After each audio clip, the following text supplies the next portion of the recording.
My name is Holly Cashman. I'm 52 years old, and today is January 3rd, 2025. I'm joining from Newburyport, Massachusetts.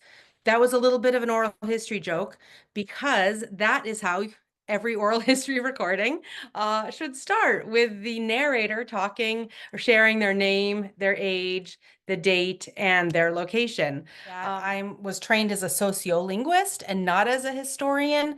So I'm coming to oral history in kind of a later part of my career at UNH. And basically, in response to being asked to take part in the New Hampshire Seacoast LGBT History Project. That is originally how I got involved. And now I'm still working on that, on their oral histories, and recently just started an LGBTQ plus oral history project at UNH.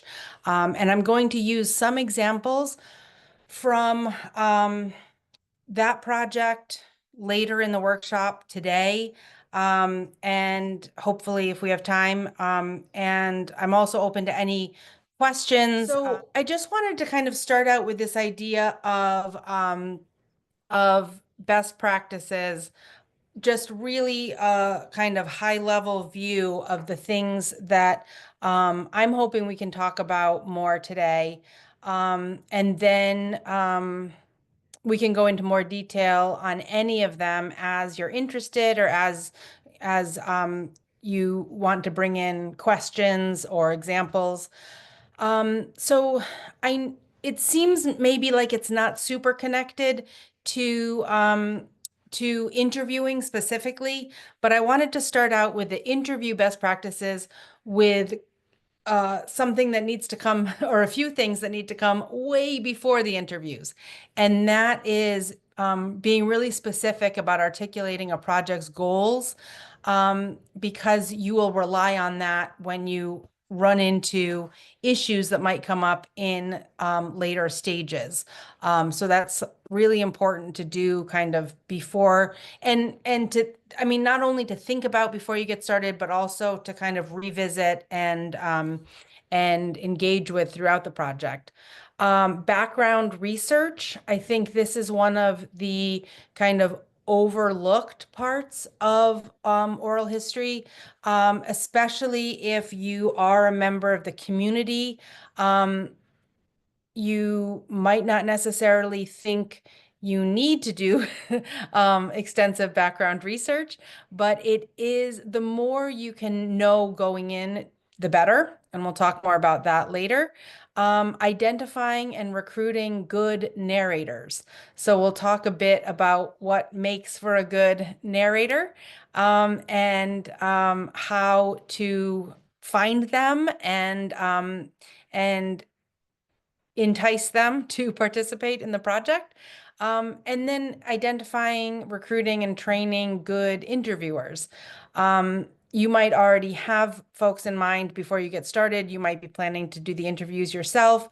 So that can vary from project to project.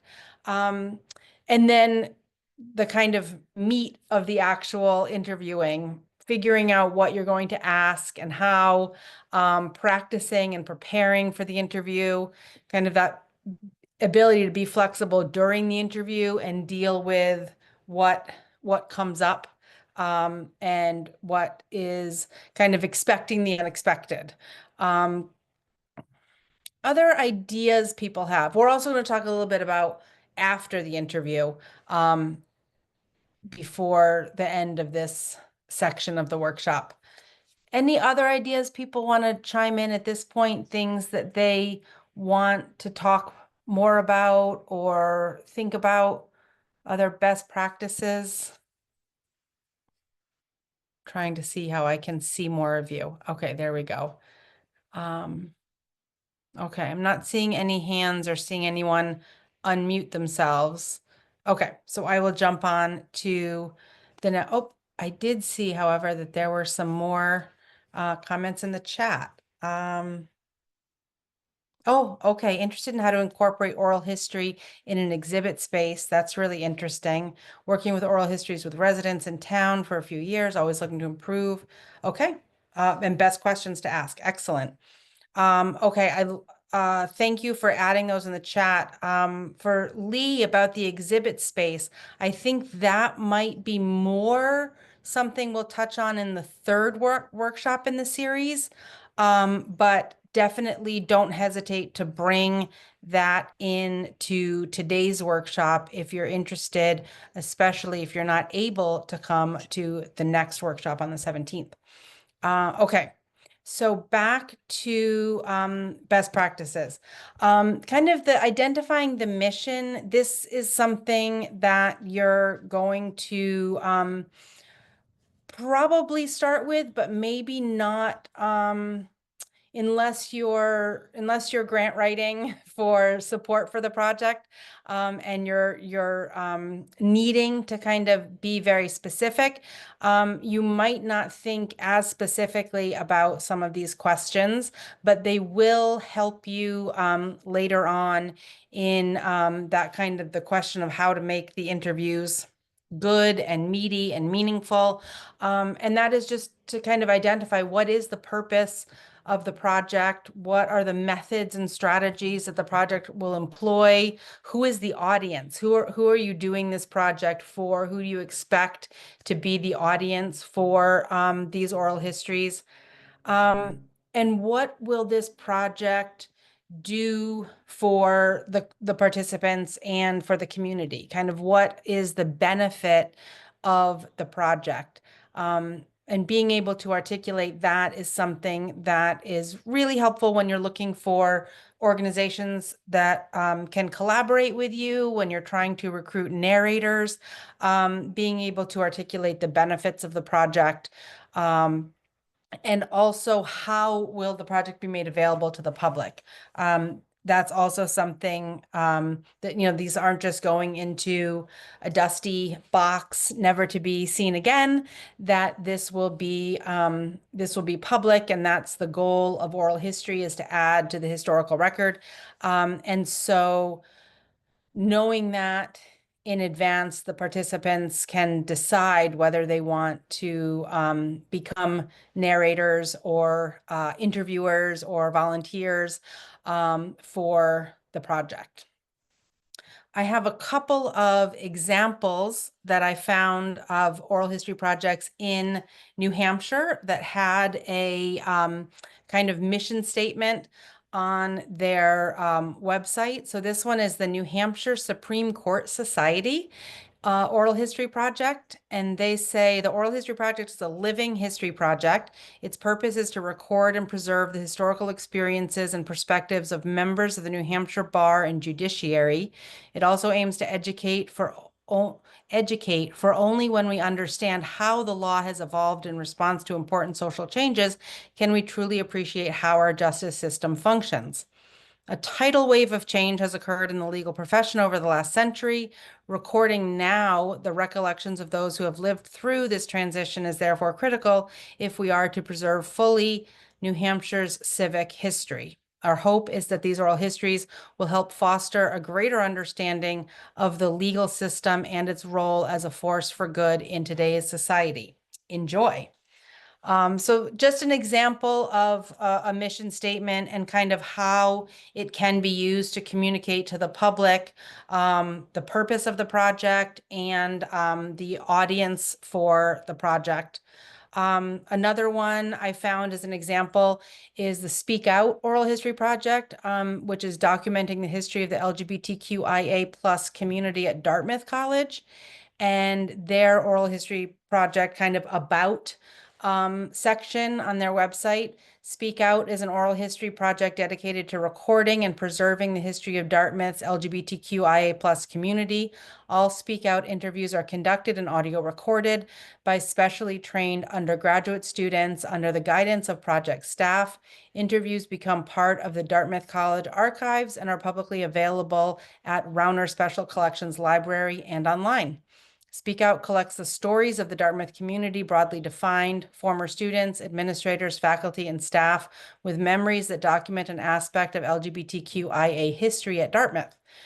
The project is a collaboration between the Dartmouth College Library and DGALA, the Dartmouth LGBTQIA+ Alumni Association. It is funded with generous support from the Office of the Provost and Dean of Libraries and is part of the college's 250th anniversary celebrations.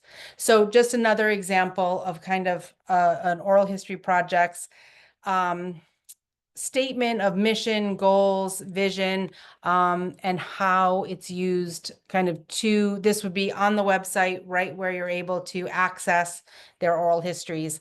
And then having those mission statements or statements of goals and visions, objectives for the project is definitely something your group can rely on as you come up with questions later, such as, would this person make an appropriate narrator for an oral history? Do their identities match the goal of the project? Will their oral history kind of contribute to the goals that we've established? Or, the methods and the public access, all of those questions, once you have them identified in your mission statement, it makes questions that might come up later on more easily handled because you're starting from the same place. Okay. I just noticed in the chat, Sally Harris, we're going to talk about this, about sharing the pros and cons of sharing the interview questions ahead of time with the narrators. So we will definitely talk about that.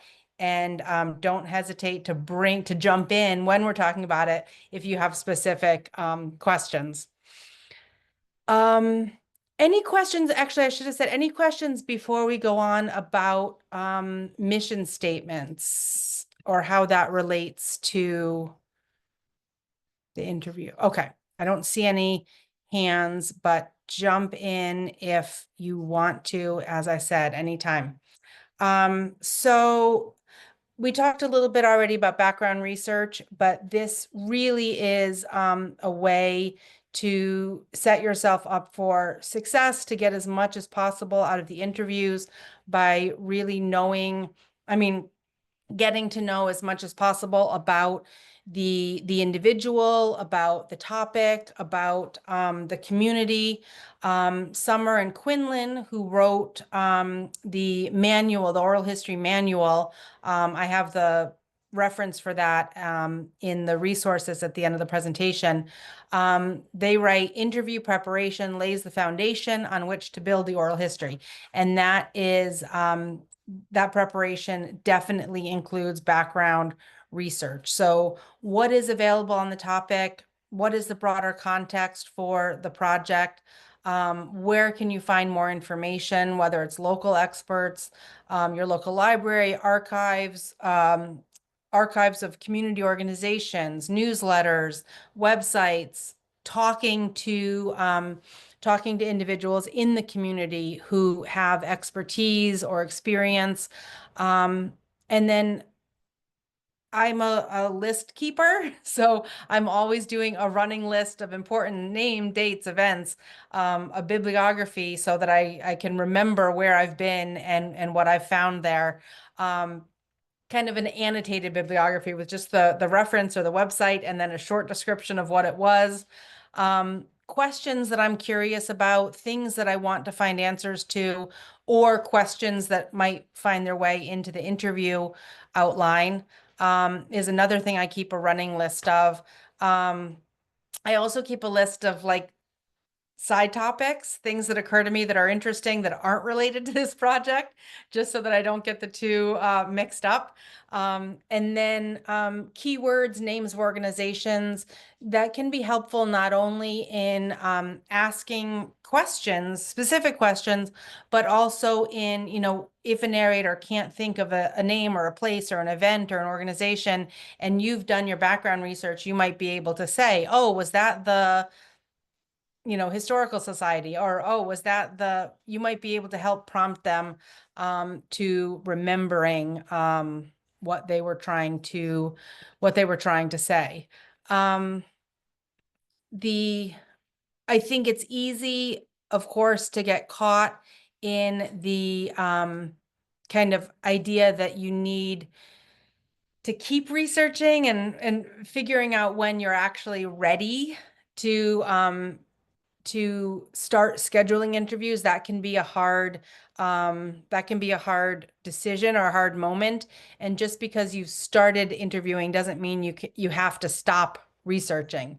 So also keep that in mind, that if you have someone who seems like they're going to be a great narrator to interview and they're interested in participating, being able to schedule that and move ahead with that, even if feel like you might not know everything yet. It's just a great idea to take advantage of someone being willing to talk to you when they're willing to talk to you, because they might not be later on or they might not be available. Any comments on research, on background research, or what kinds of things you need to know or find? I know I'm running through these slides quickly, but hopefully people will interrupt and it's not an interruption actually if I invite you to, right, to contribute. Okay, I don't see any hands, so I'll jump into identifying good narrators. So I think kind of carrying over the theme from last workshop, with community collaboration, being in touch with groups that are in the community. The process of identifying good narrators becomes much easier because you have more people who are thinking about who would make a good narrator. You have more networks of people to use to identify and recruit good narrators.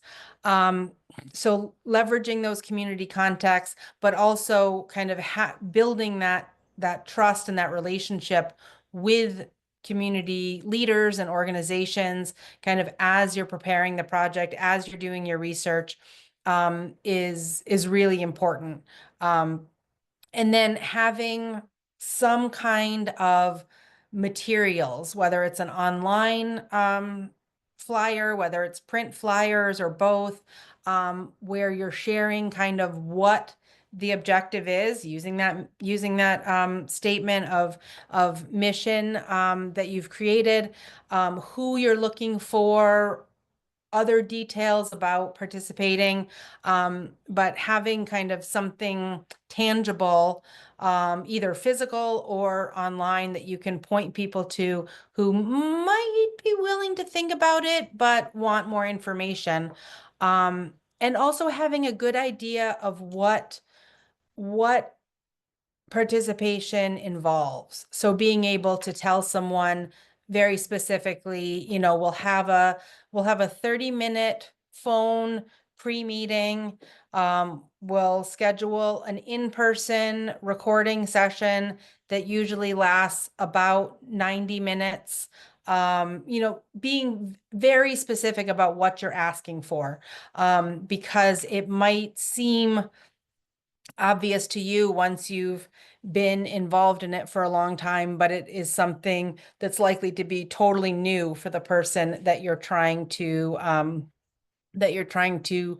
recruit to be a narrator. Um, Depending again on the purpose of the project, kind of asking who has firsthand knowledge of the events or the organization or the time period or whatever it is that your project is focused on. And within that, trying to have a diversity of voices. So making sure that you're hearing from all parts of the community, or the possible group that has that firsthand knowledge. Kind of asking yourself who's missing as you're going on, and how can you connect with other groups? Are you needing to translate the materials into another language? Are you needing to connect with educate K through 12 educators or religious groups, or kind of what are the areas that that would help kind of fill in some of the missing voices in the project. Um, and then kind of just the personal qualities that make a great narrator: someone who's willing to talk, someone who doesn't answer questions with one-word answers, someone who's engaging and well-spoken, who has a good memory, who kind of likes telling a story, who's observant. Those are all great qualities to have. And you'll definitely encounter, some interviews being much, much easier than others. Sometimes the more challenging interviews, the ones where it takes a little bit to get the person to talk, end up actually being the better interviews. But those qualities are definitely something to think about. But if someone does seem more hesitant or more shy, I wouldn't necessarily say, oh, let's eliminate them or not consider them. I see that there's something in the chat. Let's see if anyone has. Um, yeah, Wendy says, I wish I had prepared short bios of narrators before or when they were interviewed, that they could contribute to and approve, as now I want to go back and do that. Some of our narrators have passed away since they were interviewed. Yeah, I think sometimes it's possible to do that if the person is a community leader or a public person. If someone has passed away, you might find helpful their obituary. Um, not necessarily, but perhaps. But yeah, I think if having and we're going to talk a little bit later about our like a participant packet or a participant orientation packet. If there are questions you can ask ahead of time, either in written form or in a pre-interview meeting, that you could then later use as a bio, and have kind of the approval of the narrator, that is ideal, for sure. It's of course possible to try to reconstruct something later, although not as easy to do, especially if people are not kind of um, folks who would have a presence online and that kind of material easily available. Um, so on the flip side, identifying good interviewers, and some of the qualities that make a good interviewer, are similar to what makes a good narrator. But really, instead of the ability, or maybe not similar, maybe I should say like on the flip side, or opposite of, so the ability to listen intensely and not kind of be distracted by the next question or the follow-up question, but really being able to be in the moment and listen to what the narrator is sharing, because then that allows you to ask a follow-up question. And so you're in the interview always deciding like, ooh, should I move on? Should I dig deeper, or should I move on? And so being able to pay attention to nonverbal cues, being able to kind of focus on the narrator through kind of some deep listening is a very good quality. Background knowledge of the community and interest in the topic, connections to the community, those all help with coming up with questions, coming up with follow-up questions, but also establishing a rapport with the narrator. Um, I think when you have the question of rapport is a hard one, and we'll touch on this a little bit later. When you're not, it's not a normal conversation. So as an interviewer, you're trying to not say a whole lot and have the narrator say a lot. But having some sort of mutual understanding or established rapport through the meeting, through the the pre-interview meeting, helps, I think, with that, with the trust and willingness to share on the part of the narrator. Um, it's great if the interviewer has an ability to travel to meet with narrators, if they're more comfortable in their home, for example, or in a public place like a library, individual study room. Reliability. You don't want your interviewer to not show up for interviews. And then some facility with technology. It's always heartbreaking when the technology doesn't cooperate and the interview runs into problems because of that. I have many, many examples of that that I could share from my own research. Looks like Jenny has a question. Yes, yeah, I do. So I have a question. It's also about the interviewer and about ethics.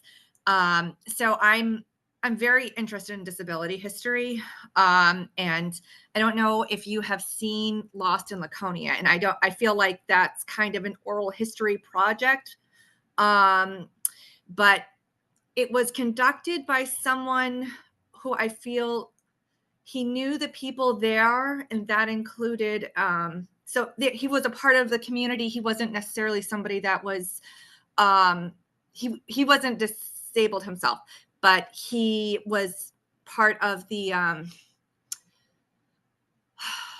caregiver, although I wouldn't say that the people that worked in Laconia were caregivers. And because of this, I watched the documentary, and I know people that lived in Laconia.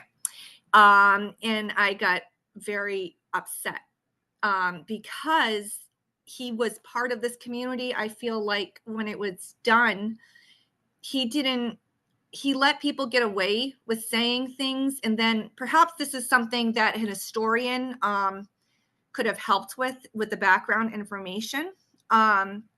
Because in the documentary, it made it look like the superintendent of the organization just didn't know that it was a bad idea to tie people up and put them in the basement, or that people thought it was a great idea because they didn't question it. And I can understand that being in their minds, but if you're an oral history interviewer, wouldn't you have an obligation to push back on things like that?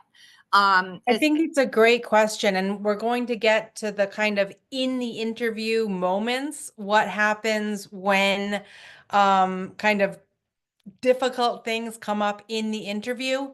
And I think that's an example of where kind of really identifying your objectives at the outset can inform how you even behave as an interviewer, whether you decide to push back or not push back on specific issues, how you ask a follow-up question, in a context like that. If you decide to not push back, but we're going to contextualize it when we present it in a certain way. So all of those questions, I don't think there's an easy yes or no, but I think it is part of what you need to expect before you start, where problems might come up and how to manage them during an interview. So I think depending on your project's goals, in that case, one part of what makes a good interviewer in that project could be having enough background knowledge about participants or about the organization's training or rules or history to be able to ask follow-up questions that push the narrator, if that is something that kind of as a project you decide you want to do. Yeah, we can look at that more when we talk about kind of in the interview, but I think that's a great example of kind of a really um, ch a challenge that you might be able to expect ahead of time and figure out a plan on how you want to deal with it as a project. If so, the last point was just to mention that if you don't have among your team someone who you think would be interested in the interviewing role, to look at partnering with community organizations, with educators, with other folks who might be able to connect you with someone who could fill that role in an effective way. Um, so generating questions, um, I think this can be a really fun part of the process, and it can also be a really stressful part of the process. But of course, you're building on your research, you're building on collaboration and connections that you've had with the community members.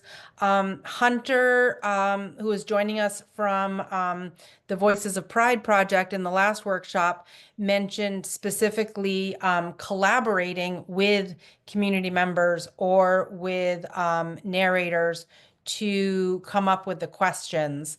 And I think it was Wendy in the chat who asked the question about sharing the questions ahead of time with narrators and the pros and cons.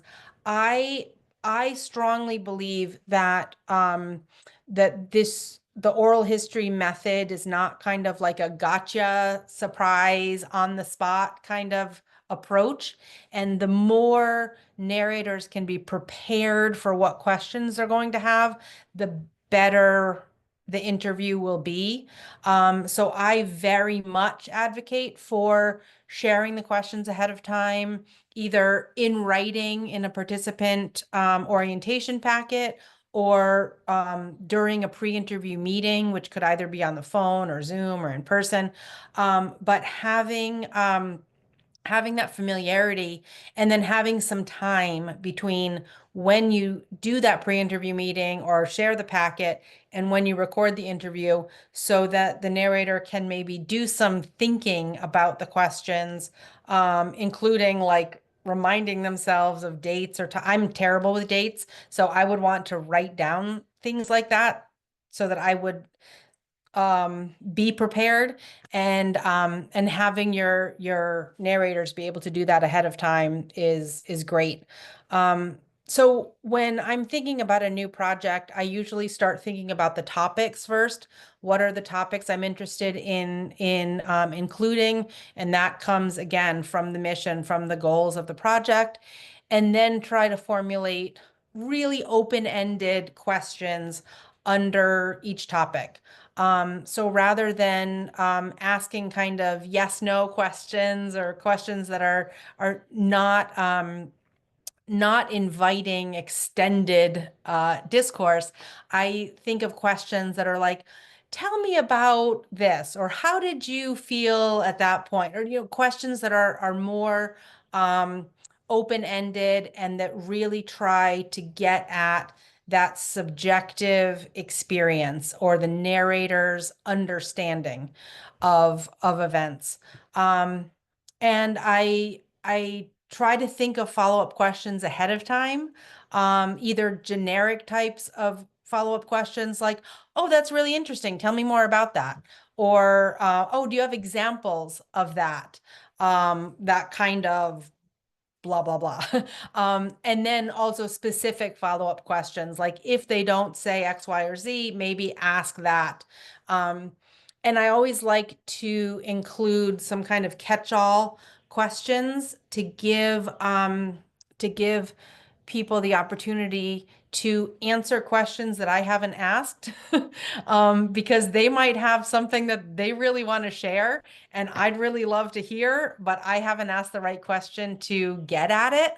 And so I try to include kind of is there anything else you want to tell us about? Or is there a question I haven't asked that I should have?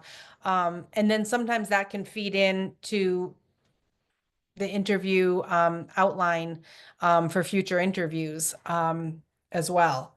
So I have examples. This is from the UNH LGBTQ plus oral history project. This is kind of the list of just brainstorming topics I started with, just big general categories of questions. Introduction, who is this person? How were they involved in the UNH community? Student, faculty, staff, administration. How are they involved in the LGBTQ plus community at UNH? What groups were they involved in? What events were they part of? Um, Reflections about specific groups, events, time periods, memories and other reflections about their UNH experience, anything else. And then I always have a question at the end that's kind of like a wrap up question, and the person knows that ahead of time. Like when I ask this question, this is going to be the last question, because kind of knowing when the interview's over is another part of the interview dynamics. So that's the list of topics that I started with. And then I kind of fleshed that out with more specific questions. So some of the questions are very easy to answer. Where did you live? What was your major? This is presuming I'm talking to a student at this point. Or, in the first one, where are you from? When did you first come to UNH? And some of those lead to longer answers and some of them don't. But questions like why UNH? Why did you choose to come to UNH? Or tell me about your time at UNH. What stands out the most to you?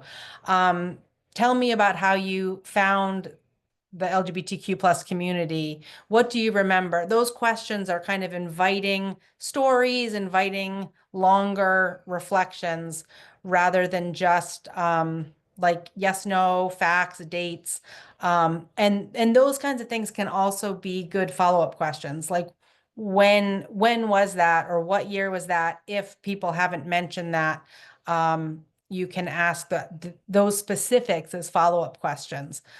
Um, the reflection question to end on, because I don't know, I think this is probably my cheesy nature, is that I always want to ask people, like, what is the message in a bottle you want to send to future generations? It could be a different question depending on the project, but that kind of opportunity of like, what's your message? What does this all boil down to for you, is often something that creates a really nice ending for the interview. Um, Thoughts about questions, or questions about questions. I'm seeing a couple things in the chat. Um, so Sally asked about having the interviewer know the narrator as versus not know the narrator. And it's an interesting question. I think that can definitely add a different dynamic to the interview. And the next slide I was going to share has the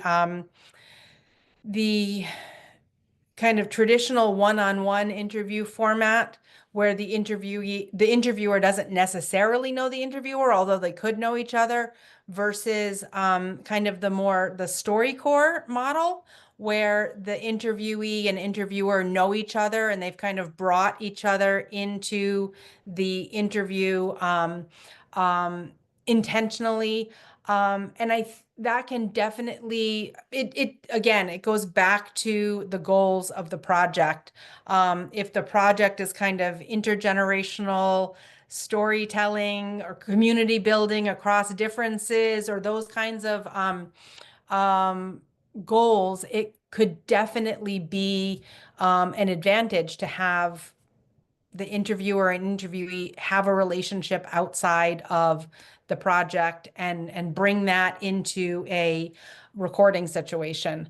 But I do definitely think that some sort of pre-interview meeting, at least, whether it's in person or by phone or Zoom, in the case of an interviewee and interviewer who don't know each other, is definitely helpful. And we have a great contribution here in the chat from Jean, who says it's paramount to bring the interviewees to a soft spot where they can open up to speak. Some are prone to speak about traumatizing experience, things that you would not want to speak again. And more. Good to use open-ended questions, good to be versatile with the cultural context and so forth. Great points. And one of the things that I think is so important is that kind of helping the narrator feel safe, helping them feel comfortable, helping them feel listened to, um, not just for the purpose of getting a better interview, but for the purpose of being an ethical interviewer and wanting the relationship with the individual and the organization or the project to kind of outlast the interview itself. You don't want the interview to be a re-traumatizing experience. You don't want someone to come away from it feeling like it was an extractive and not supportive experience. And so figuring out what you can do, whether it's the location, whether it's the sharing the questions, all of that to help them feel more respected, help them feel safe, mitigate any power dynamics. All of that is really important. Oh, I've already mentioned that about the formats.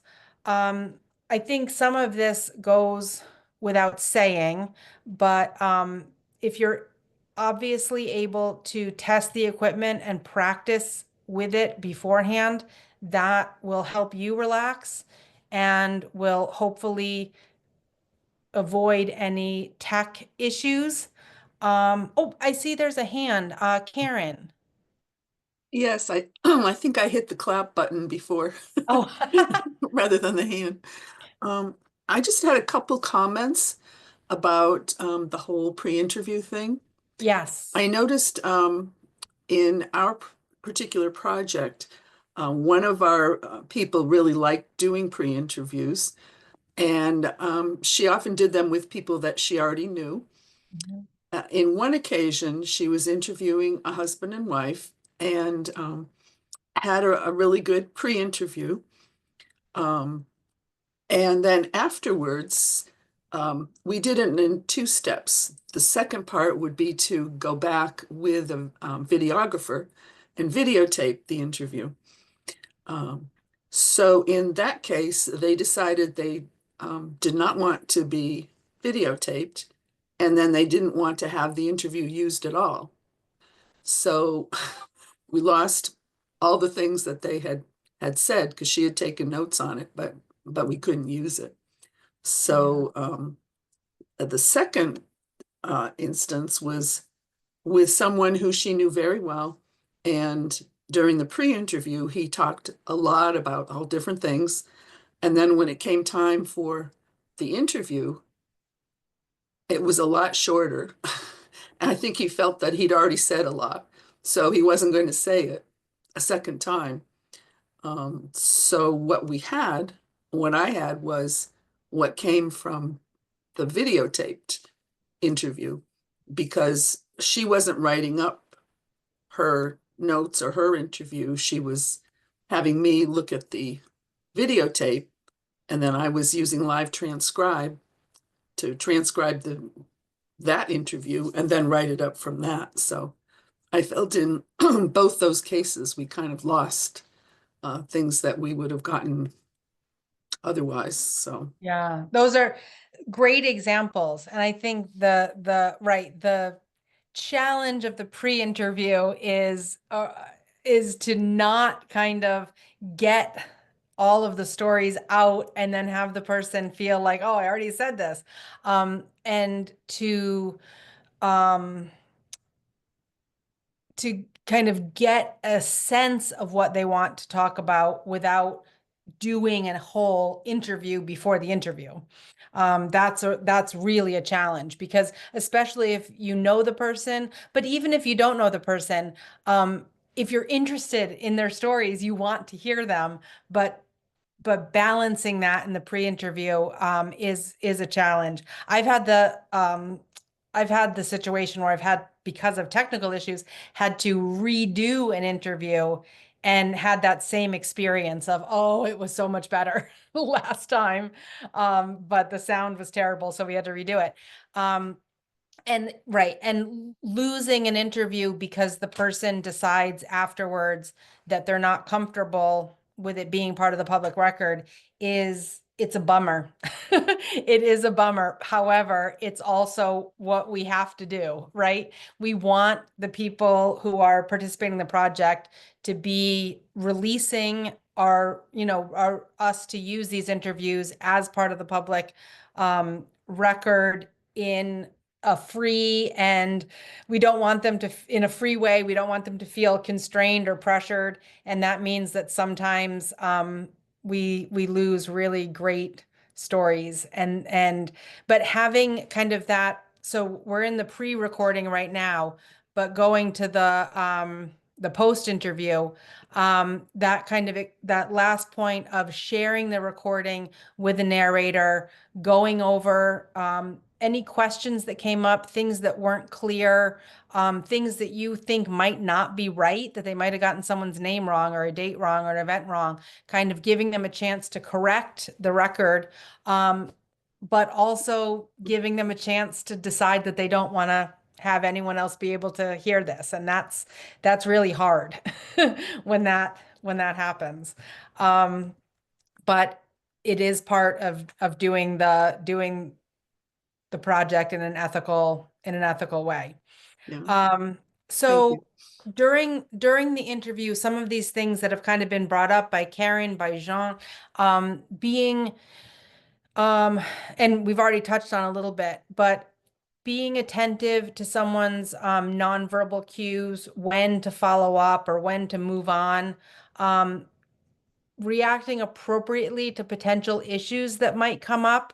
And a lot of that has to do with thinking ahead of time about what might come up.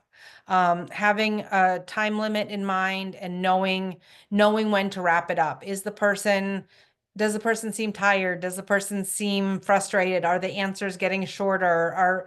Is it feeling less productive? Those can all be clues that it's time to wrap things up. And so, yeah, people might be sharing things that are really hard stories to tell. They might have really strong emotional reactions to sharing these stories. You might have really strong emotional reactions to hearing these stories. Knowing ahead of time kind of what triggers you emotionally, and being prepared about that, and how you want to react. Because you're also on tape and you might be thinking about how your reaction could impact the interview, but also you're a human being and this narrator is a human being. So how do you want that relationship to develop in the interview is something to think about ahead of time. Um, Interpersonal kind of power dynamics. What is the relationship? How might that impact the interview? How you might be able to mitigate whatever dynamics there are. Are there language differences? Age, gender, all sorts of things could come in here that you want to think about ahead of time. Maybe through the pre-interview kind of approach that in a way that you're obviously not going to be able to erase all of those potential differences. And it could also be, your previous relationship with the person, if you do have a relationship outside of the project.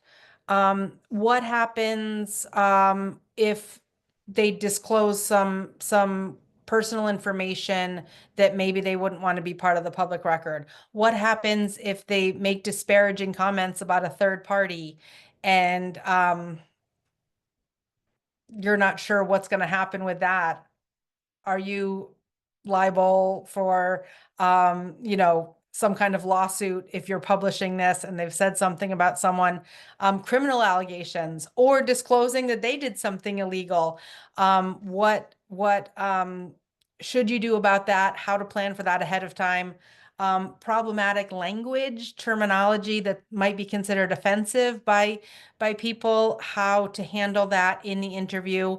All of those things thinking about them ahead of time, having a plan for what to do if they happen.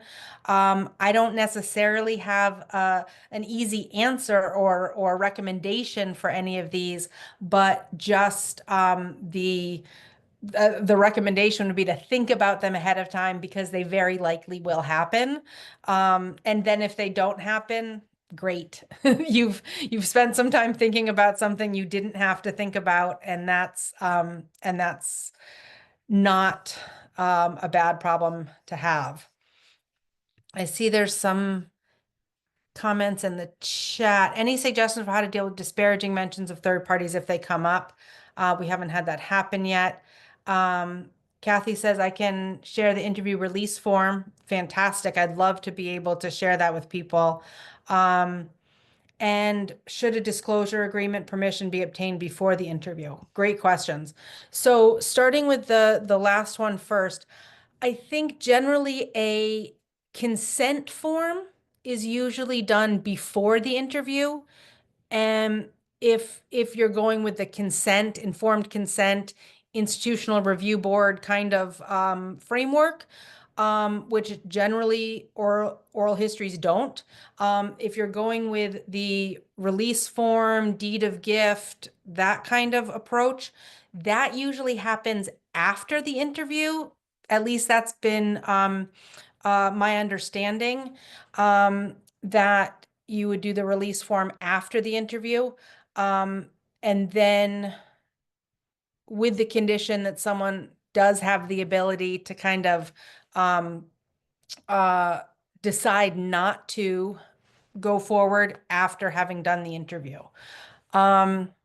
So suggestions on how to deal with disparaging mentions of third parties if they come up. My suggestion is to have this be part of the pre-interview, to kind of talk a little bit about mentions of other people. In my case, not that this would necessarily be considered disparaging, but one of the issues that comes up a lot is people wanting to talk about other people in the LGBTQ plus community, but not necessarily wanting to out people.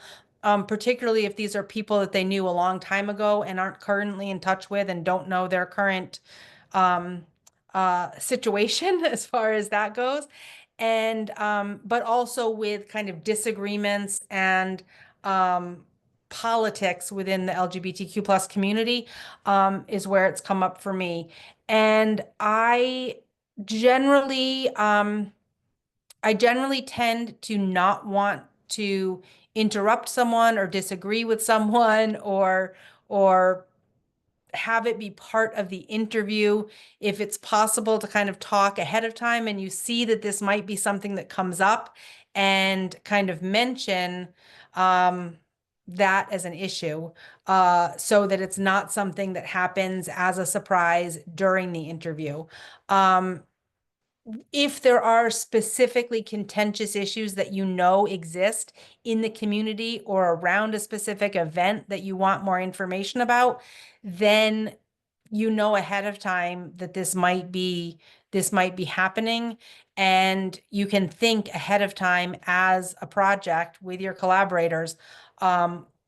What do we want to do about this? If everyone on this side of the group thinks this, and everyone on this other side of the group thinks this other thing, and they're going to be saying bad things about each other, how do we want to deal with that?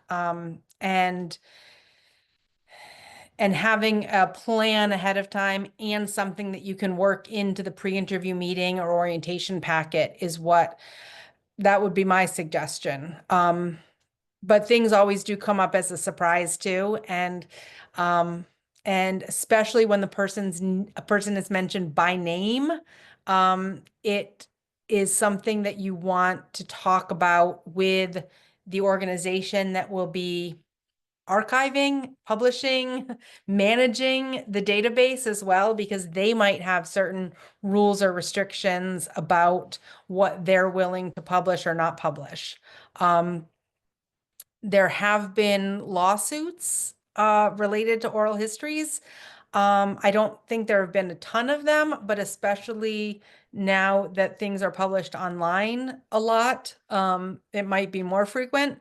And it's not necessarily the case that you can say, well, I was just the interviewer, or we were just the repository. We're not responsible for what people say. That might not necessarily be the case, that you can get away with that. So we have a question. What would you recommend regarding censoring problematic language such as racial slurs after the interview? Should that section of the interview be omitted or shared with the public? I think that's a great question. I think there are lots of possibilities. You can definitely it's very easy using software to bleep out or to change the audio so that it's not the problematic language isn't in the audio that people will listen to without impacting the original.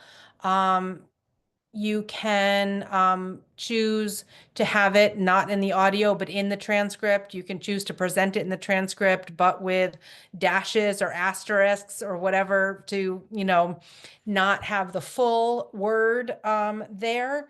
And you can also, for specific, um, for specific interviews as part of a project, you can indicate, this is, you can give a warning, a content warning that there is racially charged language or there's use of racial slurs to kind of give people in the public a warning about that. Sometimes even specifically with other content as well, that might be something you decide to do as part of publishing and making the histories available, is to decide, we're going to flag up these 5 issues. Mention of rape or sexual assault, mention of suicide, mention of, you could just have whatever the list is that you think these are things that the public might want to know about prior to listening to an oral history. So I think those options, either include it and provide a warning or a content advisory, or bleep it out in one way or another, are different ways of dealing with it. And it might be something awkward but helpful to talk about in a follow-up interview with the narrator. The narrator might say, "Oh, I really wish I hadn't said that thing," or, "Oh, I wish I hadn't used that expression that I realized is out of date." And you might have the opportunity to work with them to figure out how you want to deal with that. Other questions before we move on to our case study? I had our interactive activity that we were going to do, but we were interactive during our during our previous section, so that we don't have time for it, which is actually ideal. That is the best case scenario. So let's move. I don't see any hands or any comments. Oh, I see a hand. Sally. Hi, just quickly, this is a simple one, but we always ask when they were born, our narrators, and many of them give us their full birth date. And this is going to be posted on the internet. And on the one, I always feel uncomfortable because I worry about that kind of data being used for identity fraud. On the other hand, you can pretty much Google anyone and find their birth date online. So is it something that we should be avoiding, or is it just so widely available we shouldn't worry about it? I think I would err on the side of caution, although I personally, my approach with my personal data is it's all out there and oh well. But I am also pretty naive about that kind of stuff. So I think like you said, you want to start out with kind of that timestamp at the beginning of the interview. What is your name? How old are you? Where are you from? What's today's date? Where are we recording this? Those kinds of basic information right at the beginning of the interview. And if you're preparing them ahead of time to say your age rather than the day you were born, that might help set them up. Although you can prepare someone ahead of time all you want, and then what they actually say. I have one of my favorite interviewees. We had this whole long discussion. He looked at what was behind him, set it up just so how he wanted it. I said, okay, I'm going to press record. And this was a distance interview using their story platform. And I said, okay, I'm going to hit record. Are you ready? He said, yes. I hit record. And then he said, I don't know if I should wear my glasses. I'm like, oh my gosh, we just said I was hitting record, but that's fine. You never know what people are going to say. But yeah, I would I would say knowing their age and the year they were born, but not necessarily their actual birthday.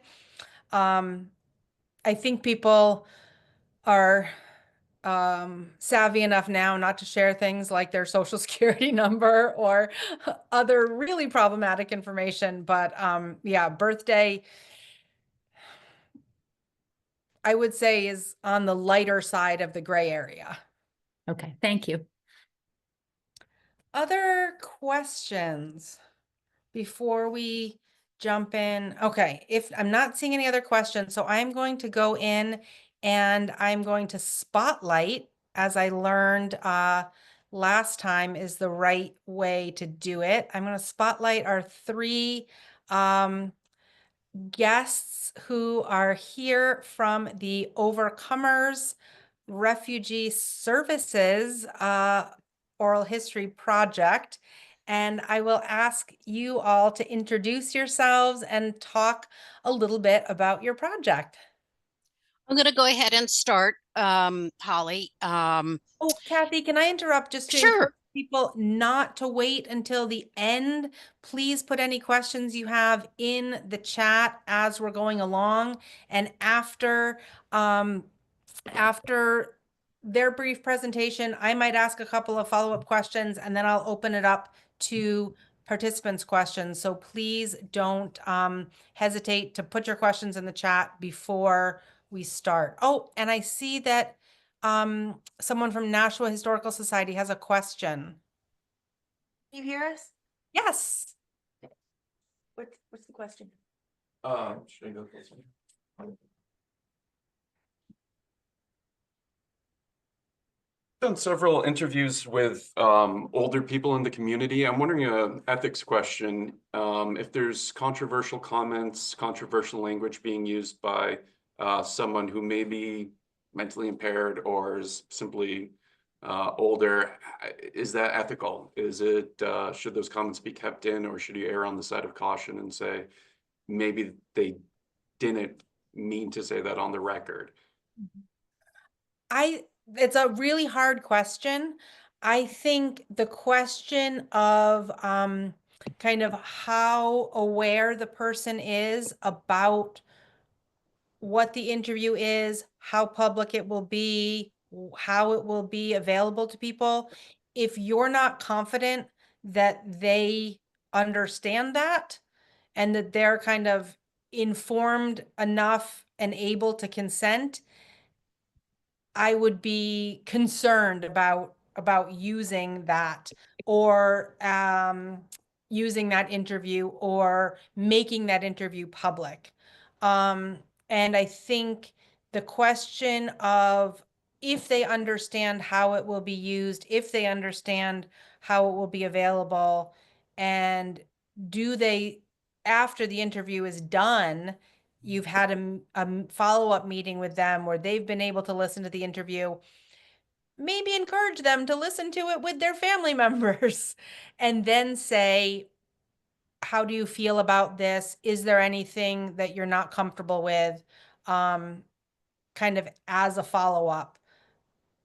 That's a way I would feel comfortable handling that. Maybe have a third party's opinion that might be close to them. Yeah. caretaker, something along those Yeah. lines? Okay, I think because especially if you're targeting older members of the community, and you're worried for a given project and you're worried that this person might not necessarily get the whole picture of how this is going to be used. I would want to be very careful about that because it will become kind of a very public right, part of how they're remembered. perfect, thank you. Okay, Kathy.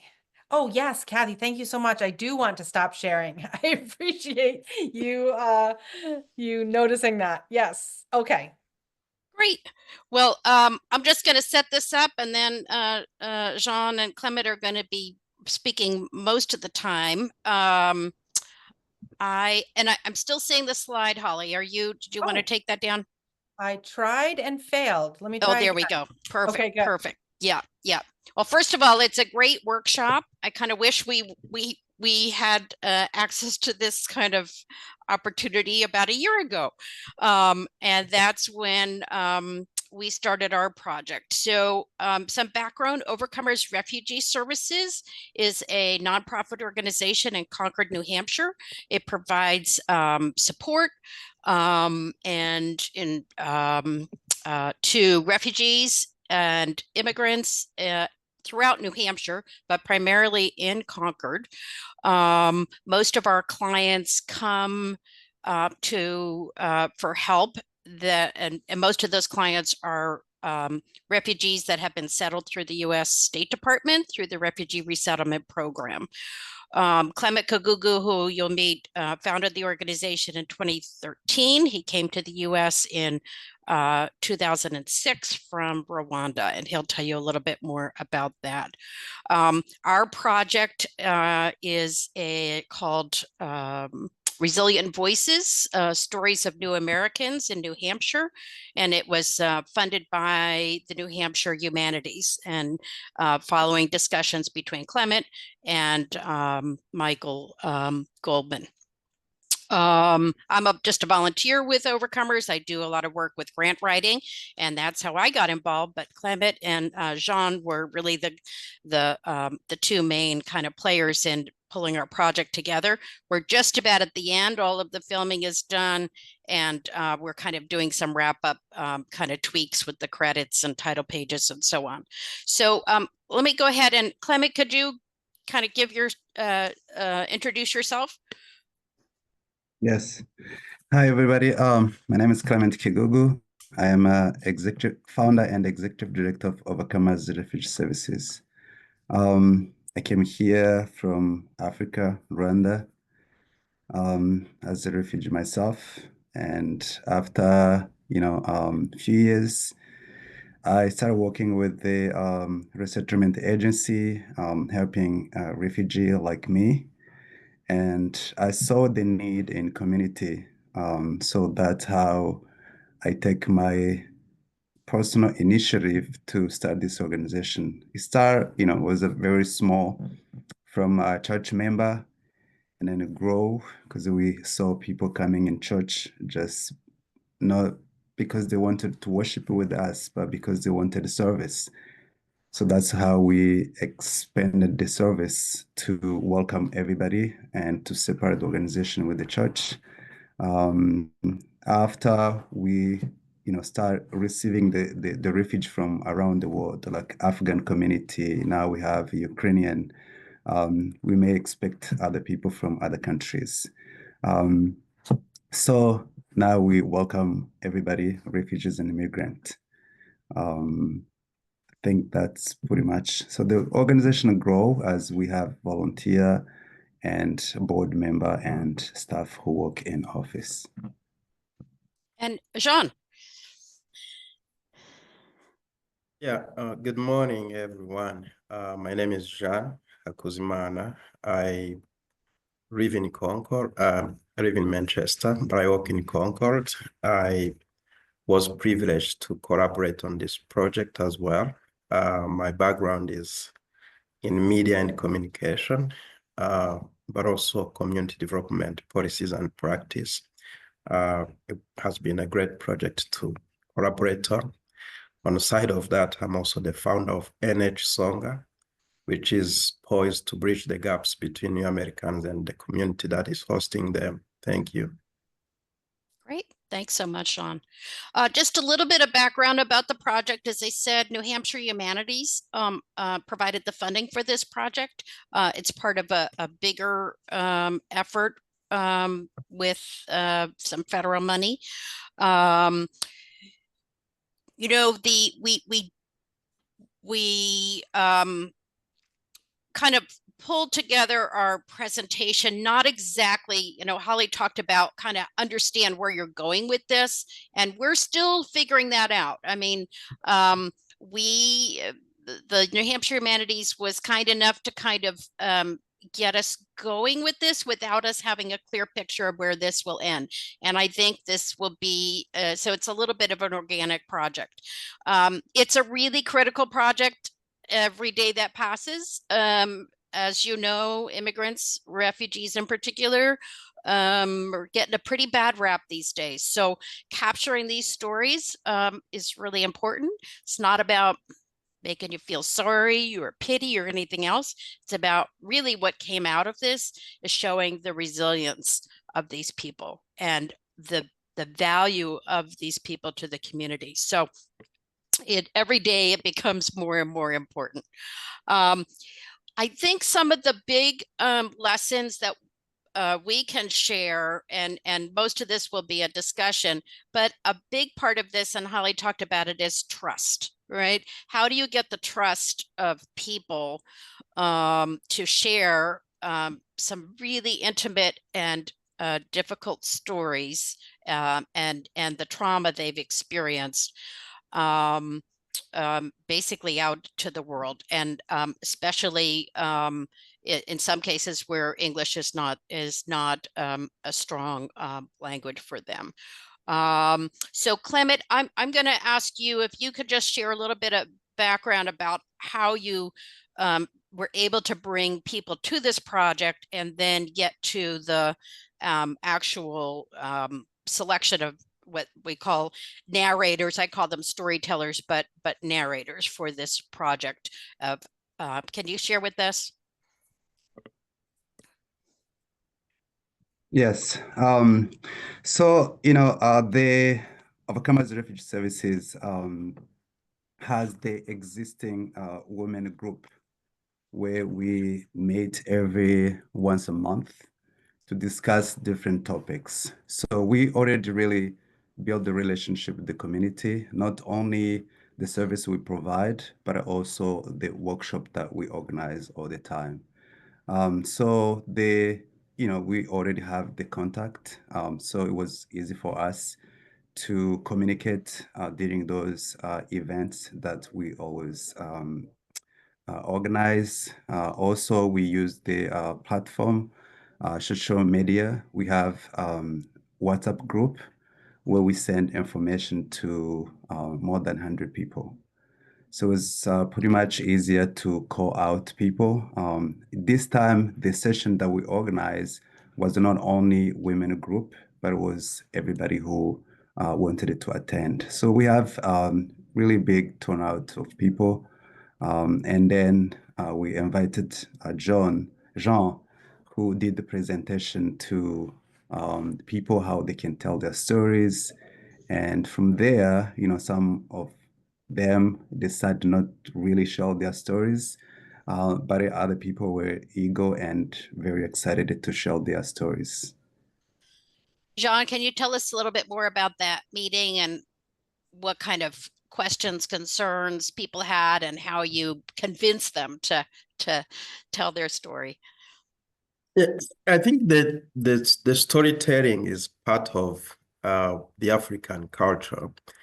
So I went from that perspective that everyone has a story to say, and either a good story or a bad story.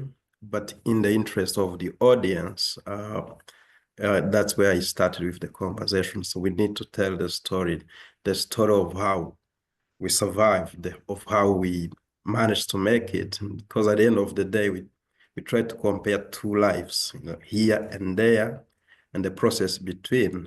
And I was saying, hey, you got something to say, you got something to share with the audience. But also we have the unknown part that we need to bring forward to the community that host does. That was also another capturing moment that I was interested in them to bring forward. Hey, nobody knows how you were living back in days. Nobody knows how you even managed to walk maybe, let's say, 1,000 miles with feet, bare feet. So all those were capturing moments that I want them to share, but also to make sure that they can be valued in the community and how they manage to make it. But also there is another side of how they are contributing to this fabric, what they are bringing forward nowadays. So they need to show up and provide those contexts to the audience that might be confused or biased on what's going on with the refugee communities. Great. And we're going to open it up for questions as well, but what are some of the observations that John and Clement, what did you have in I guess both in those initial meetings and then getting to the point of interviewing?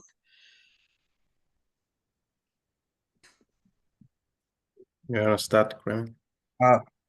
Yeah, so I think my observation was some of the people were kind of hesitating to tell their stories. And especially, again, as you know, people came and they have different stories. I was personal touched and had a new experience because sometimes people come to our office and they give you just, short story of their lives. But when they were practicing, telling Jean, for example, how they can tell the stories, so that's how I came to know that, people has really different stories. So some of them didn't want to share their stories for some reason. Other were just kind of, oh, I don't want to disclose my information to people, where this information is gonna go, to the public.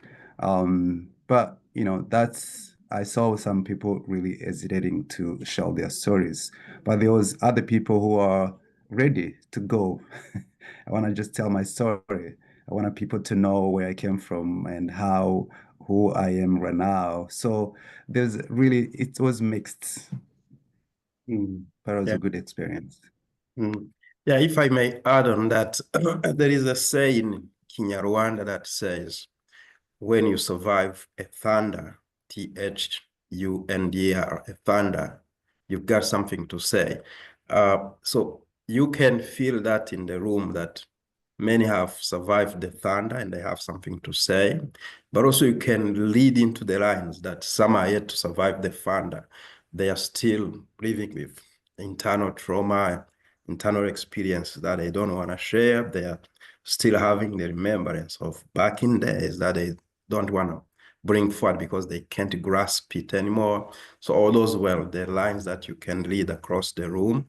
But overall, many were eager to speak out. Yeah.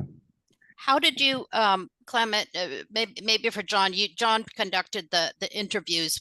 What do you think how did this process affect the narrators, these people that are storytellers?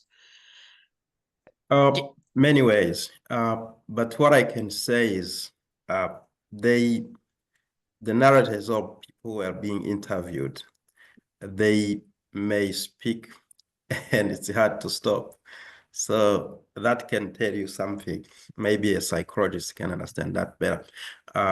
But what I was seeing is that I got something to say. It's a long journey that has not been captured or been voiced out. That is residing somewhere like a residue in someone's heart, and they need to open up, maybe even longer to say their story without filtering or cutting it. That's one thing. But also it brings emotions. People are crying. Some were sad because those are memories that you are bringing forward. Those were different emotions in the room. That's how I can characterize the mood that was in the room. Great. And Clement, can Mhm. you and I talked about this, that Clement does a lot of work with counseling and so on. And can you talk a little bit about that dimension of this, how that kind of fit in with people's personal journey? Yeah, I think it was really very helpful for those who were able to share their stories. You know, as John said, there's the people who want to share their stories and they don't want to stop. They just keep going and, you know, speak out and be able to tell you what happened exactly to be so that they can feel better. So for me, in a trauma and counseling perspective, it really helps when somebody has a time, a space to share their stories. It helps them than just to keep their stories among themselves. So, you know, some of the people never really have a chance to share their stories. And we saw this when we connect the volunteer with our team. So as soon as they connect with their volunteer and they trust them, so they can tell them all their stories. And this really helps them with the trauma and stress and everything else. We all come from different places. We don't have a time to sit down and share our stories because we're busy working, you know, taking care of the kids and stuff like that. So there's no really platform where people can express what they feel, what they experienced in their life. So this was really a moment for them to be able to share what happened to them. So it's really helpful in terms of counseling and healing. I'm going to turn it over for some questions in a moment, but just to kind of summarize our project, we did wind up with 4 recorded interviews. There were 3 men and 1 woman. 3 of the narrators were from African countries, and it was 1 man from Bhutan who's been in the US for a number of years. As I said, we're wrapping up kind of just the mechanics of these. We're not exactly sure where they'll be posted. We do have a very comprehensive website, so we expect we'll be publishing there. I do grant writing for the organization, and I'm hoping to be able to share these as with some of our grant applications when they ask if there's additional information available, just to be able to share some background. Clement has shared with me that he thinks it will be useful in his own counseling going forward, to sometimes share parts or all of these videos with other refugees to kind of as a useful kind of lesson. They're very hopeful videos, interviews in terms of people who have kind of shared their journey and feel very proud of what their contributions are here in New Hampshire. I think, Holly, what do you think? We can turn it over for questions at this point. That would be great. I would love to hear we talked a little bit about kind of coming up with an interview outline or coming up with questions. I'd love to hear more about kind of what that process was like for this project. How did you come up with what questions you wanted to ask and how you were going to structure the interviews? Yeah, I can ponder on that. We had the initial workshop, and that was like to pop out the subjects, which is critical in the interview organization. So we have a bigger group, and then we were discussing, hey, what could be a good story to tell? So they came with different angles. I want to say how I managed to survive without a tiny English word in this America. That was a subject to me. Another one was, I want to share how I made it at the farm, even with people who don't look like me. That was another topic. Another lady will jump and say, I want to say how I walked 400 miles bare feet and I survived. So those are the angles that we were popping out through the general workshop. And from that, we screened people who we move forward. And then by having those people, then we start elaborating questions, a series of questions that we might ask. We didn't pre-tape anything, but we advised them how they can say, what they can avoid, and how they can make their story line up. And then what I did was to open up with questions and then do the follow-up questions, open-end-up questions, not a gotcha moment, but give them space to ventilate, to speak, to pause, to think again, and to stop or and take a moment to recorrect or remember something. And then we keep doing that. And after all, they were like assembling and cleaning up and editing the interview. But that's the process. I think that's a really great example and of a truly collaborative process of coming up with the interview questions, going beyond just sharing the questions with narrators before the interview, but actually working with potential narrators and the community to come up with what are the kinds of questions that that they want to be asked. I love that example, and it also, your answer really reminded me of something so critical that I totally forgot or skipped over in the presentation, which is one of the things that you can definitely cover in the pre-interview meeting or in a pre-interview kind of written orientation package, is how the narrators are in control of their story. Like they can say no and skip any question. They can decide whether they want it to be, depending on your project, if it's possible to give them the option of just audio or audio and video.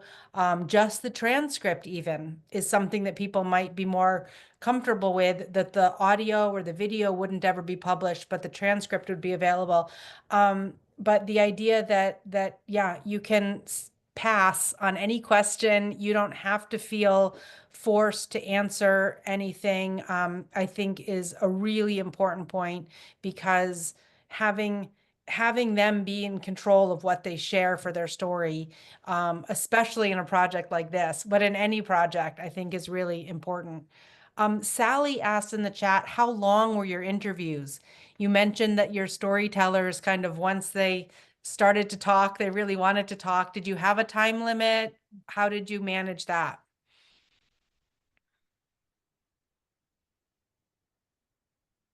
I think the process of interview, there was no time limit. We let them speak until we feel like, hey, I'm done now. So, but in the next process, it's incumbent to us to look how to limit them depending on the consistency, the storage, and the materials involved. But we let them speak, and I'm quite sure the space will not be an issue for storage. I did look up the videos. I saw that question come through. It looks like we've got one that's 8 minutes, two that are 14 minutes, and one that was 18 minutes. Just also some background, 3 of them were in English. One of the narrators spoke in her native language, and we had a discussion about whether to do a voiceover or subtitles.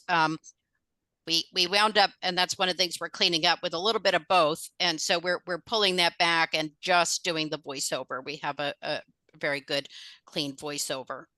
You can still kind of hear her native language a bit in the background, but that's just some background on the length and so on. Fantastic. And the question helps actually them to kind of direct them, and otherwise they will go an hour to share their stories. But because of the question, it helps them to guide and to be, you know, to be limited, not to keep going as they wish to just tell their stories.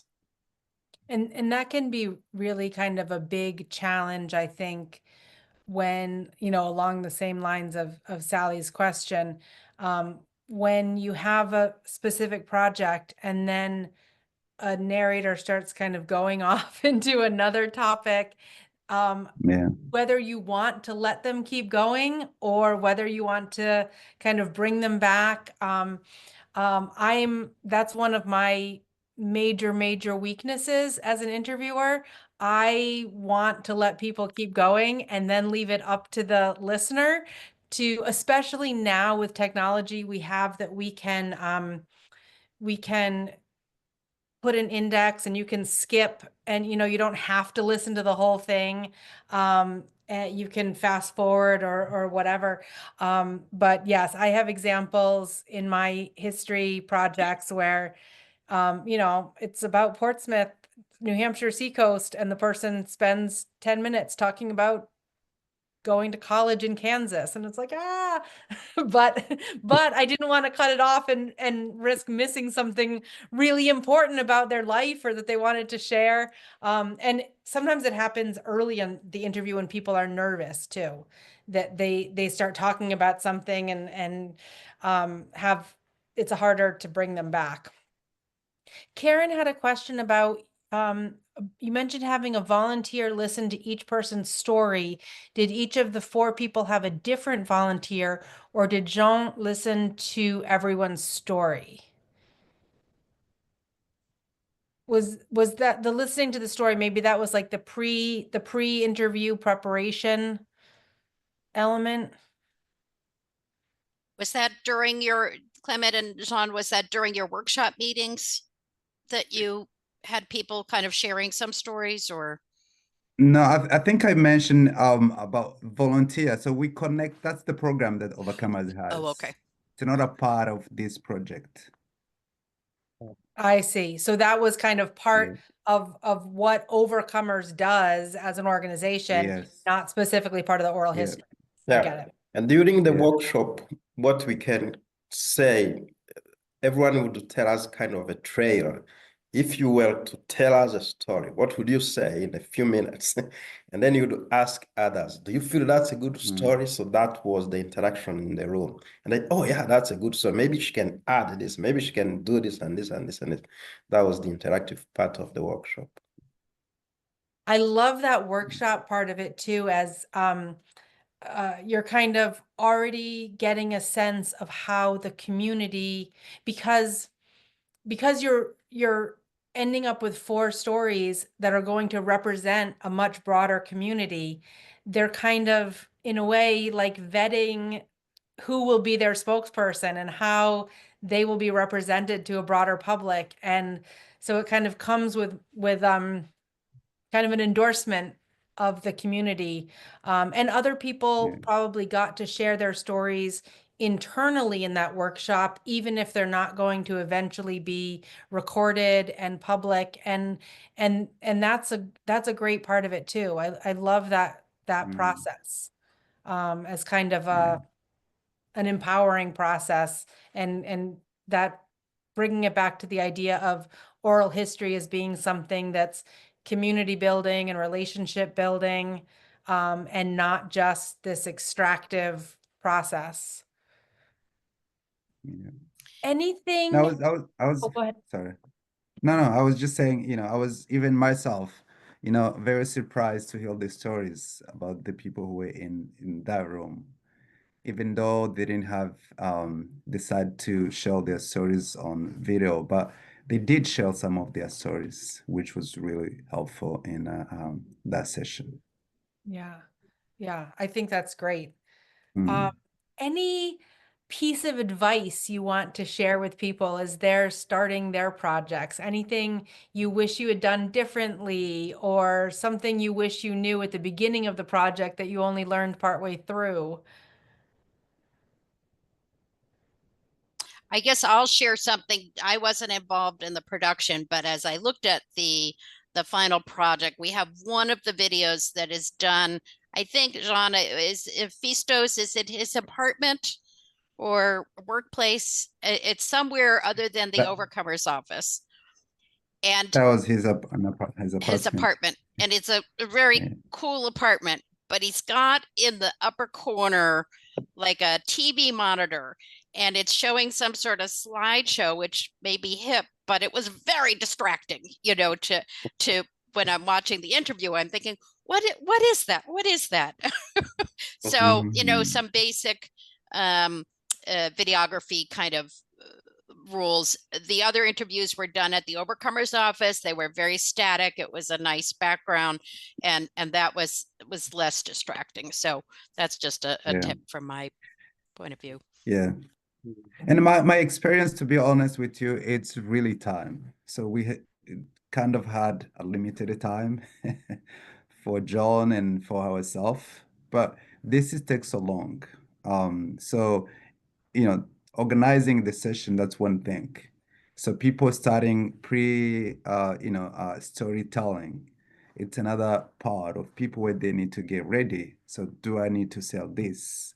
And then the time for interviewing 4 people. So they were starting when John started asking them questions. So they would start talking and then said, "Oh, I didn't speak well. Let's start again." And you have to start over again. And then you go there till the end and you say, "Oh, no, I want to repeat, go back again and say, I forget this, I should say this." So it's a really, it should really take time for people to review what they said and what they need to add, what they need to take it off from their stories. So the time when you start this project, I think we should really have enough time. Yeah. It'll take more time than you think. Yeah. Yes. Yeah. I don't know what is the composition of other organizations, interviewees or narrators, but I would encourage people to speak from their weakness as well.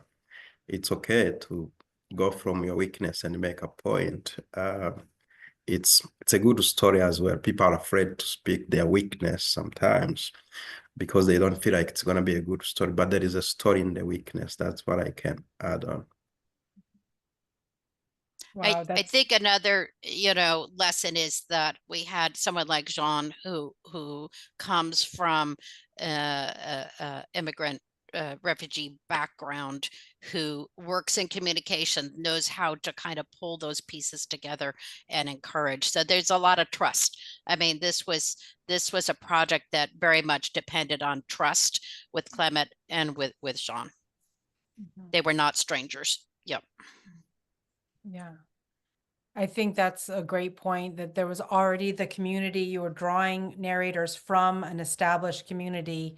And so that is likely to be different from a lot of the projects that people are thinking about, but it might be the case with some of the projects. And the idea of the workshop as a potential kind of step in the process, I think could be really interesting for people. In an oral history project I was involved in, I did a sample oral history interview with a person in front of a community group so that they could see what an oral history interview looked like, and hopefully would lower some of the inhibition that people had, agreeing and signing up for it. And the person I happened to be interviewing was a performer. Let's just say he was an amazing storyteller. It was very dramatic, which I think may have encouraged some people and may have discouraged other people who said, "Oh, well, I'm not as cool as he is." But just other ways of kind of getting people comfortable with the idea of doing an oral history. I would encourage people to think about and be creative. Are there other questions, any other questions that people have for our group before we move into kind of closing the workshop? Any other questions? Oh, I'm seeing someone from Nashua come on up. Feel free to unmute yourself and ask. Yeah, you're sort of touching on this right now and did a little bit earlier too. But when you're having an interviewee who's sharing a lot of personal information, I think it's probably best to build up some sort of rapport with them to get them comfortable at the beginning. What do you recommend? What kind of tips do you have for, excuse me, I don't know if you'd call them softball questions, but something to get them comfortable with, the interview. That's a great question. Jean, did you have a question that you like to start with to try to make people kind of feel comfortable, or were they already knowing what they were going to say, so you just kind of jumped right in? Yeah, I think during the workshop, I did start with the historical background of the community.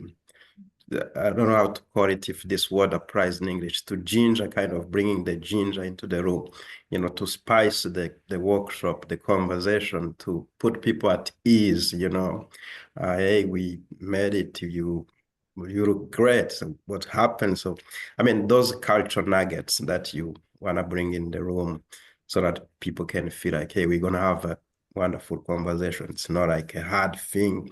It's not like a hard talk interview that we are going to have today, but we want to make it community-based, community-spiced, and the joy in the rooms. Those are the things that we worked around to put people at ease so that they can be able to speak. There is something that we remarked as well. Sometimes they may bring an element that Clement and I, we feel like it has some political connotations, even back home. So you remember, those are the communities who are talking about the countries they left. The countries are still there. The horrors they survived, the horrors are still there. The perpetrators, bad people who were running after them, they are still there. Sometimes they still have communities overseas. And you need to navigate around so that you don't put them into troubles, or the family back in Africa or back in Asia. Or you don't need to bring troubles. You need to have that wisdom as well when you navigate the interview process. Fantastic. Thank you. I think that's a great example of kind of knowing ahead of time what potential problems there could be, and really working with the narrator to have an understanding of what topics you don't want to go near for political reasons, for safety reasons. And I think the idea of kind of what kinds of questions you can ask in the beginning so that the person is kind of, to try to get them comfortable in a longer interview, especially, even just starting with kind of more basic or easy, like, where did you grow up? Tell me about your neighborhood. Tell me about your family. Now, someone's neighborhood and someone's family, I shouldn't make the assumption that those are necessarily unproblematic questions, but questions kind of that ease into the interview, rather than starting off like right off the bat, like, here's an event that happened. What did you think about that? To get a little sense of who they are, and even if it's who they are now before going back in time, can help someone feel more comfortable about the kind of bringing that kind of sense of accomplishment and sense of joy into the space. Also, I think asking a question early on about something that the person is proud of, or that the person is known for, can help. I was looking at an interview for the Portsmouth 400th, and it was a former mayor of Portsmouth, and so kind of asking about his father, who was a newspaper guy, I think, and this guy was really proud about talking about his father, and it seemed like he lit up right away. So I think that is important, to kind of try to say, what can we do to make people feel comfortable, even in the beginning of the interview, once we've started rolling the recording. Well, we're getting close to the end of our time, so I want to thank you so much Jean and Clement and Kathy for sharing your project with us. I think it's an amazing example. I can't wait to see what comes out of it. And to really be able to see the impact that the project has on the community. Like you said, it's such an important time.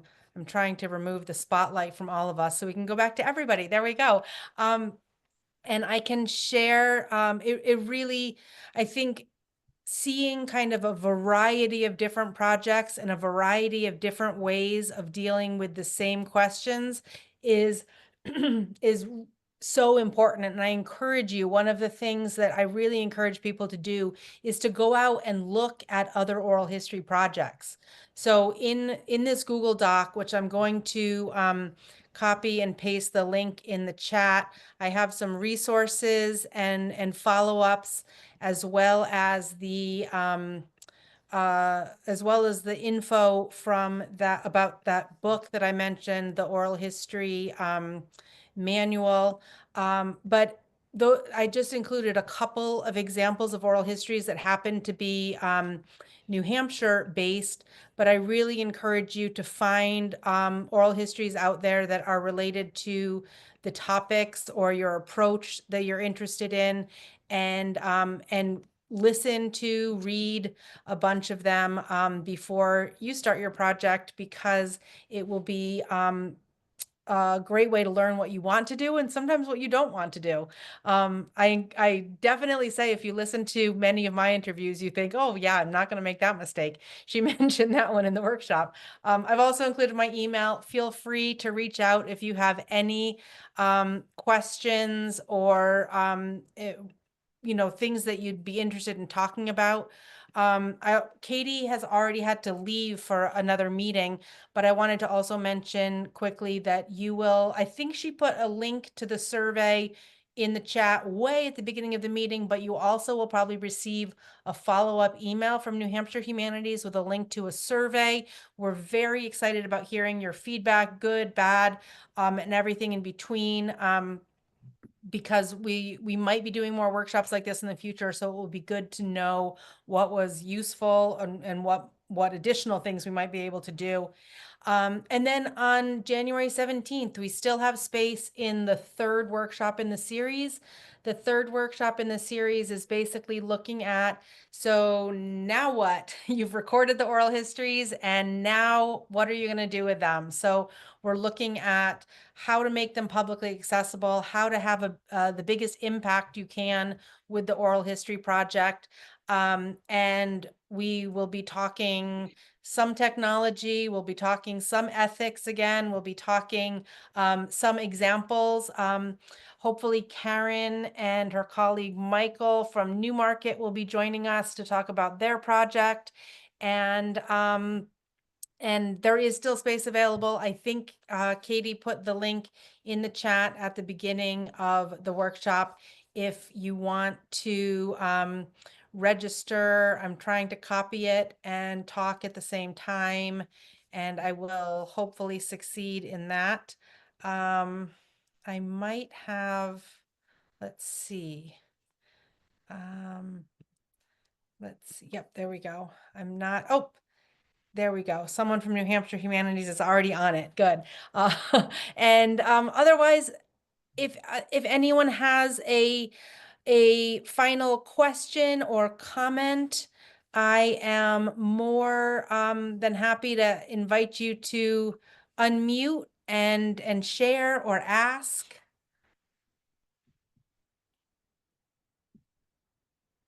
And if not, just a big thank you to everyone who participated and everyone who is doing this exciting work in their community to capture stories and make them available to the public. Oh, there's Katie. Hello. Thank you to New Hampshire Humanities, also to Katie and Beth and Michael for their help organizing these workshops and getting the message out to all of you about them. I'm super excited to see what everyone is going to do and what great things you're going to learn while you're doing it. Thank you so much for giving us this opportunity to work with you. And yeah, thank you to benefit everybody. Thank you. Thank you so much, Clement. I really appreciate it. Yeah. Okay, I'm not seeing any raised hands or anything in the chat other than the thank yous, which I appreciate. So I will sign off, and I hope to see some of you or all of you at the next workshop in a couple weeks.